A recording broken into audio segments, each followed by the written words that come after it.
अरे जा बेवफा, अरे हम तो तेरे दिल की महफिल को सजाने आए थे। तेरी कसम तुझे अपना बनाने आए थे। अरे किस बात की सजा दी तूने आए बेवफा। अरे हम तो तेरे दर्द को भी अपना बनाने आए थे। जाता दूता जाए करे जा, जिंदगी में कबहू ना।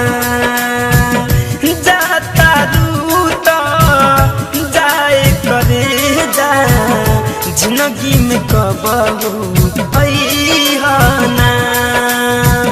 हम तोहरा के याद करब तो, हम तोहरा के याद करब तो, तू हम याद में अइहा ना।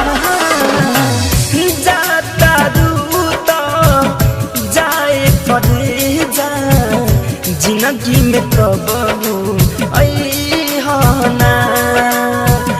जाता दूता जाए करे जा, जिंदगी में कबहू अइहा ना। अरे कुछ तो लगे दिल पे जख्म इतने गहरे थे, उसमें भी तेरे आंसू के पहरे थे। अरे तेरे ठुकराने के बाद तो हमें मर ही जाना, पर हम इस दुनिया में तेरे लिए कोई प्यार की याद न करी हो, याद में बहुत रोवेला। तरफ तरफ के दोनों रे अखिया, खून के आंसू बहावेला। हो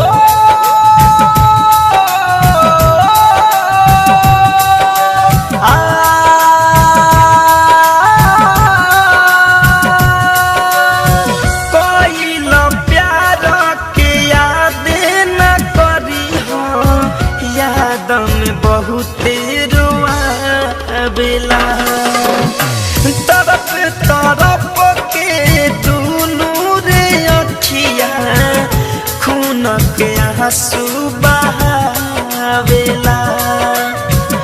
बार बार याद करके प्यार वाली बात करके, दिलावा पे चोट लगई हो ना।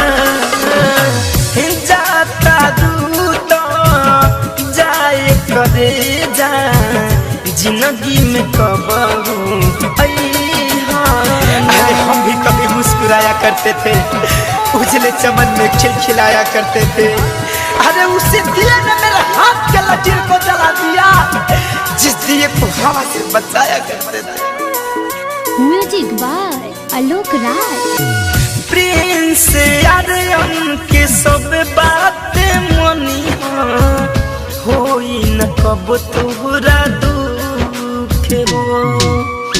धड़कन धनंजय के रखी हो सहेज के, मिली सब नहीं से सुख हो। जा जाने जा, जाने जा। आदि तो राजपूत के सब बात मनी होई न कब तोहरा दुख हो।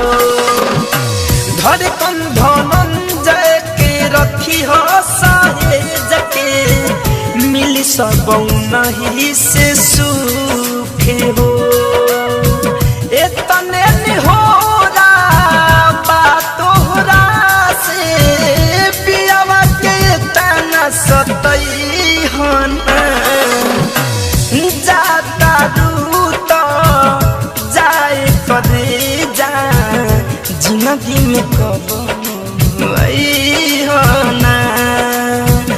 जाता दूता जाए करे जा, जिंदगी में कबहू अइहा।